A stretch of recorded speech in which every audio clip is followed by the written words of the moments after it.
विट्यासारख्या सुवर्णनगरीत आल्यावर एक विचार मनात येतो तो म्हणजे आपलेही इथे एखादं घर असावं।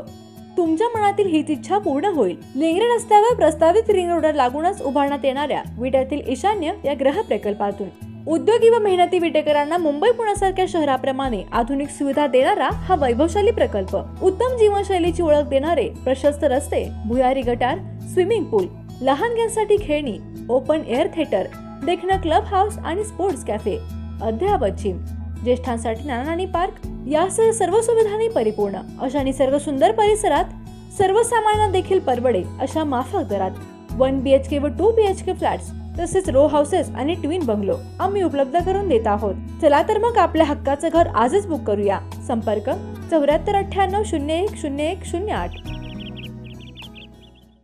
नमस्कार, आपण पाहत आहात कृष्णाकाठचे जिओ मराठी न्यूज। राजकीय क्षेत्रातून एक महत्त्वाची बातमी समोर येते, पाहूयात सविस्तर। भारतीय जनता पक्षाच्या लोकसभा उमेदवारांची पहिली यादी जाहीर झाली आहे। या पहिल्या यादीतच संजय काकांच्या उमेदवारीची भाजपकडून अधिकृत घोषणा करण्यात आली आहे।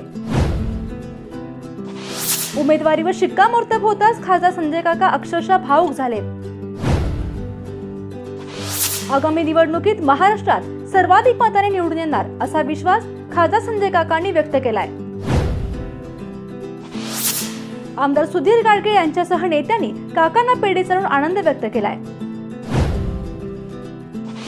खासदार संजय काकांची उमेदवारी जाहीर झाल्यामुळे भाजप कार्यकर्त्यांमध्ये जल्लोषाचे वातावरण आहे। भारतीय जनता पक्षाच्या लोकसभा उमेदवारांची पहिली यादी जाहीर करण्यात आली आहे।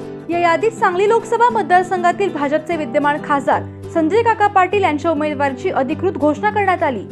आमदार सुधीर गाडगे यांच्यासह नेत्यांनी काकांना पेढे चढवून आनंद व्यक्त केलाय। यावेळी खासदार संजय काका भावुक झाल्याचे दिसून आले। महाराष्ट्रात सर्वाधिक मतांनी विजयी होणार असल्याचा विश्वास खासदार पाटील यांनी जिओ मराठीशी बोलताना व्यक्त केला। बघूयात ते काय म्हणाले। केंद्रातल्या सगळ्या वरिष्ठ नेत्यांनी, राज्यातल्या सगळ्या वरिष्ठ नेत्यांनी दाखवलेला विश्वास, या निमित्तानं दुसऱ्यांदा दिलेली उमेदवारी या निमित्तानं दिसून आला।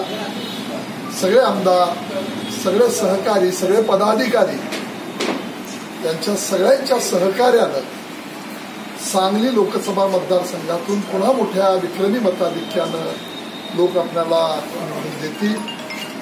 तो राज्यामध्ये पहिला किंवा दुसरा क्रमांक असेल इतक्या मोठ्या मताधिक्यानं या जिल्ह्यातून हे सगळे मतदार बंधू भगिनी आणि या आमदारांनी सगळ्या पदाधिकाऱ्यांच्या आणि माझ्या पार्टीतल्या सहकाऱ्यांच्या मित्रपक्षांच्या सगळ्या पदाधिकाऱ्यांच्या माध्यमातून मला हे लिडिंग मिळेल।